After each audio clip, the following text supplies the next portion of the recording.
Okay guys, here's the go-kart's clone engine, which I've been thinking around with, trying to get a bit more power out of.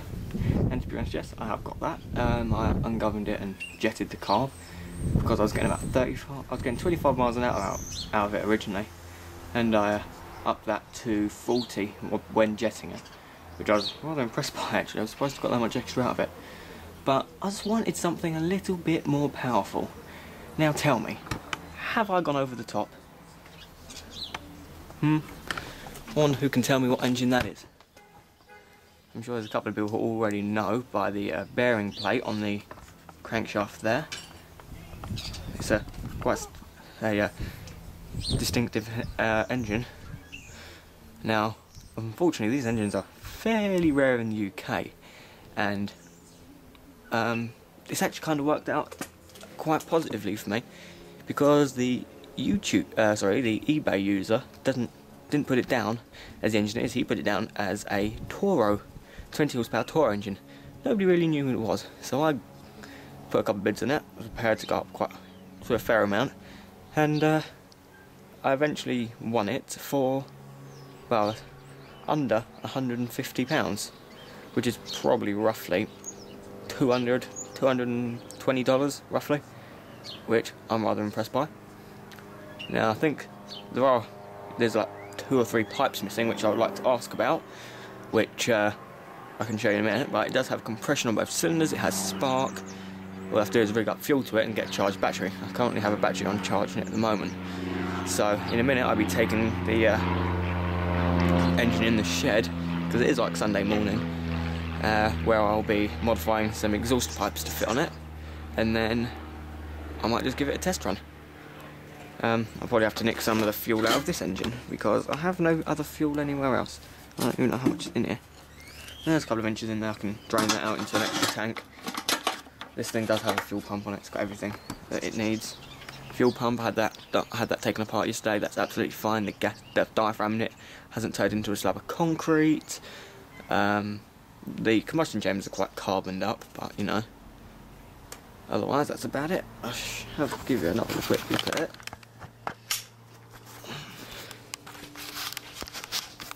Toro Power Plus. It does need a service. It's going to need a service. The plugs are rotten, the air filter's rotten, so I'm presuming the oil filter is not in that much better condition. That washer goes here. It was only last night that I realised I hadn't put it back on, so I just chucked it in here. Yeah, it's quite nasty. It's even worse when you take this plate off. Carburetor, as far as I know, it looks absolutely fine. I had the top of it off last night, looked in the float chamber, and it's absolutely pristine except for a little bit of dust at the bottom, which is just very fine particles which managed to get past the fuel filter, which, may I add, has actually been put in the wrong way, as you can see. The fuel should go in this way and cling to the outside of the filter, not on the inside, so that's been put in the wrong way. But I'm not going to change it around, because anything which is in there will then be chucked into the carb. So anything that has stopped it will then, you know, just chuck it back in. Yeah, this thing's just nasty, look at that. Absolutely rotten. So I'll be getting a new one of these. The thing is that these look identical to a British Stratton V twin air filter. So that might even just be a easy fix. It's got a Kohler oil filter on it at the moment, but I want to get the Onan ones because they're longer, they poke out further, they're easier to get in and out. So yeah, the engine tag from Toro, not Onan. If you can see it, there we go. It's the P220G-I. I don't know what the dash I means. The P2 I think is like a series, and then the 20 is the horsepower. I'm presuming it's 782cc, which is roughly right, because I read up some info on this engine online when I was still watching it on eBay, and they had 728cc. So I don't know if they got their wires crossed, or actually no, sorry, it wasn't. It was a 729cc. They had it up on there, so they must have got it wrong, or this here isn't actually a cc. But you know, engine meets 1995 and 1998 California emissions regulations. So I don't know what year it is. It must be around about 1998-ish. It's good if it's meeting emissions which have already been set. Emissions laws. Ah, it appears that, is there a tag underneath it, or is this just... Nah.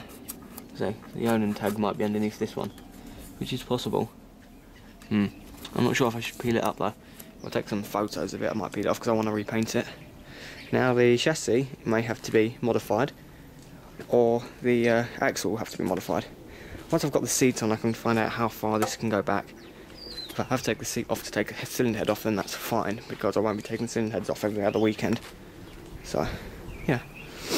We'll get this in the shed and play around. The only thing is, yesterday I couldn't get it to crank very fast with a dead battery, so we charged it with crank, and it seems to turn over alright. But I couldn't get it to fire off of carb cleaner, which is the only thing we had lying around which was readily available. Now I'm wondering if it's because the battery wasn't fully charged, maybe it was igniting before the cylinders got to TDC, and it's pushing the cylinders back down, the pistons back down the cylinder, sorry. Oh look, there's some sort of engine code. 347 9056. Yeah, you can see it. Anyway, firstly I need something to eat or something to drink. That, and I really do need to move this engine before my mum sees it. Right guys, we're going to go for a first run of this thing. It's got no exhaust, it can be a bit loud. I don't know how my speaker on the camera will cope with that. I haven't ever done anything which is probably going to be this loud. So the first thing we're going to do is crank over without the ignition. The yellow wire is for the ignition coil, we're not going to run that. Because firstly, I want to see if we can get fuel up through the oil fuel up through the fuel filter. So, zoom in on that. We know it's got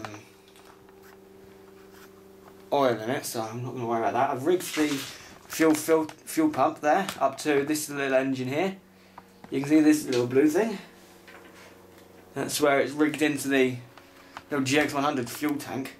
So let's see if we can get some fuel into it. I've already checked the pump and it should be good.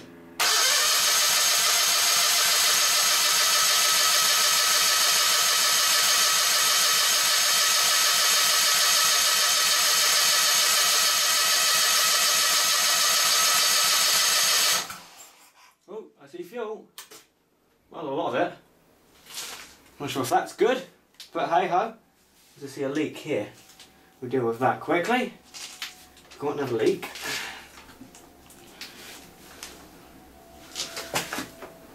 Right.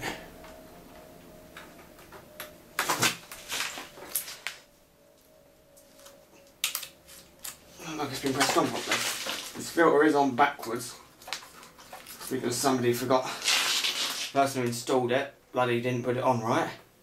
That fuel in that filter don't look good. So yeah. Anyway, it should be at idle. Choke. Seems I don't mind if it's on or off. So here goes nothing. There's the right wires, yes. Ignition now be on. Like so. Zoom you out. Oh, sorry, wrong way. Let's see if this starts.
Well, it runs at least.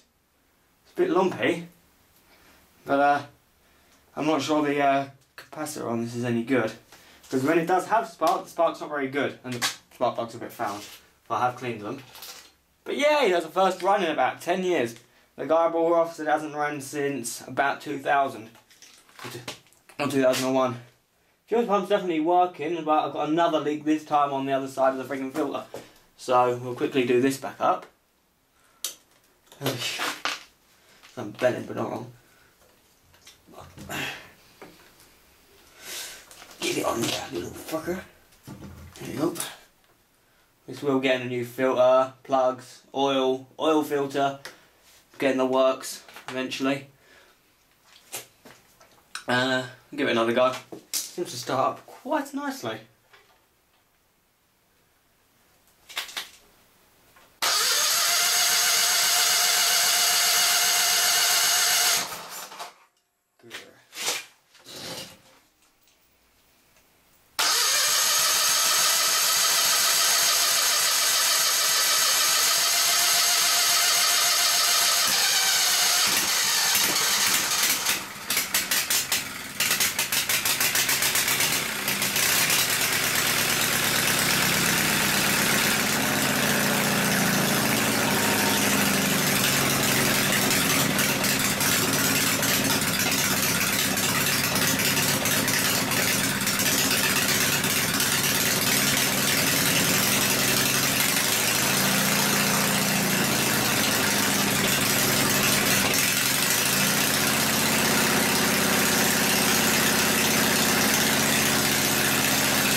Okay, I do believe the float in the carburetor is sticking because it does seem to flood itself for idle. When it runs too slow, it can't use up the amount of fuel that the pump's pumping. So, I shall take these 4 screws off because I know the float jam's just under there. If anyone has any ideas to where mixture screws on this thing are, because I can't fucking see any. I don't know what's behind here. If anyone can tell me anything about these engines, I'd greatly appreciate it. As you can see, if I open up the choke, you can see it's a friggin' puddle in there. Look at that. Watch this. It should just disappear magically. Wrong one. This one. Puddle's gone magically into the inlet manifold, which is why it just backfired and set fire to my arm. Well, didn't set fire to my arm, but I don't actually have my arms, well, my arm anymore. So yeah. Oh, this here is what I wanted to ask you, what is missing from here? There was this fitting was here, but there was no hose going to it. I believe maybe it was like a fuel tank breather or something that fed straight into the inlet manifold, but I'm not sure. There's also another fitting on the air box, which I don't know what that's for. But first, we'll get this apart and just quickly check in there, because there's an easy possibility maybe something was dislodged when it was being moved or whatever, which has now blocked the seat. So we'll open it up and have a look. Right, as you can see, that's definitely overfilled because these should sit flush, and they're not. So I'm going to take this out. The fuel level just went back down because, well, one, I've taken these out, and I think it's trying to return back into the other engine's tank. Although the fuel pump may act as a one-way valve, so it might not do that. But I can't see anything in there. There's some crud at the bottom of the tank, but seems about it. Some sort of spring in there. Don't know what that's for. What's on the top of here? That would... Well, that there pushes onto it. Don't know what that is. Looks like a jet of salts. It must be a jet of salts. But I don't know what it does. So, if anyone knows any videos on YouTube of how these particular carbs work, or how the fuck to clean them, then I'd greatly appreciate it. I might just take all of these little jets out, because one there, there's one there. I think, oh, there's one down here, that I presume is the main jet. For the moment I just presume it's flooding, because it runs fine for a little while after you've revved it, but once you idle it down it starts to smoke and then just conks out because it's flooded. So I presume it's something to do with this float. I'll just quickly clean off this needle and I'll put it back together. I do love this carburetor, it's fucking lovely. Simplicity of it. You want to take this thing out? On any other engine you've got all the crap that you need to deal with, like...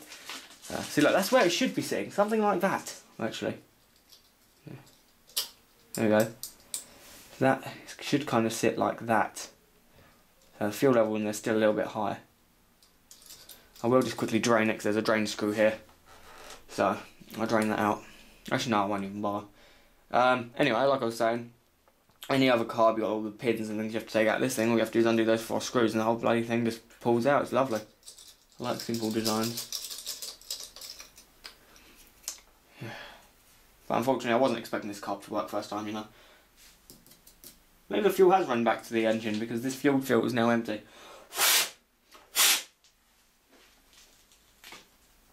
No corrosion or anything. So I'll put it back together and hopefully whatever was causing it is now dislodged. That's at least my hope. Here you go. For all I know that thing might have just come out, but hey. We shan't know until it tried to start it again. So let's quickly put this back on, then I'll turn the camera off. Eek. Right, that's going to need to go into... Oh, fuck me. That's not going to be any good for it. Drop that down like that. I will probably end up buying a gasket set for this. I don't like reusing gaskets, especially on a carburetor. In fact, I want to buy a whole set of gaskets and a new bearing for the bearing plate at the front. I've also noticed that this crankshaft is slightly bigger than 1 inch, so the clutch that I get hopefully is possible. It's possible to bore it out and still have some sort of keyway on it. So yeah, it's only a tad bit over. If anyone can tell me the actual dimensions of the crankshaft output, I'd really appreciate that also. If anyone's got one similar to this, it's the same. It's a P220G-I, I believe. Is it? P220DG /I. So that back on. Ta-da! Oh fuck it, I'll keep it filming. We'll take it out of choke, of course. With the ignition off, I'll crank it over with the throttle open.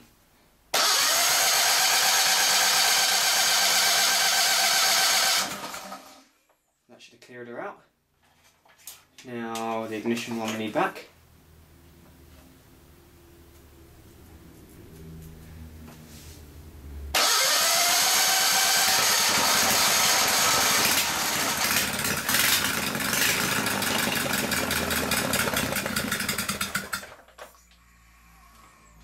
Nah.